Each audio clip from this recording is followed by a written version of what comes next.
Kementerian Pertahanan Rusia merilis rekaman saat para personel yang dimobilisasi selanjutnya diberangkatkan dari wilayah Kaliningrad menuju tempat latihan tempur.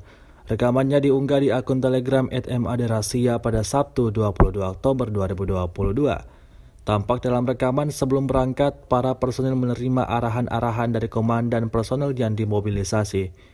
Diketahui selama koordinasi tempur, unit personel militer akan menguasai keterampilan tindakan sebagai bagian dari unit dan menguasai penggunaan kompleks peralatan militer dan berbagai senjata.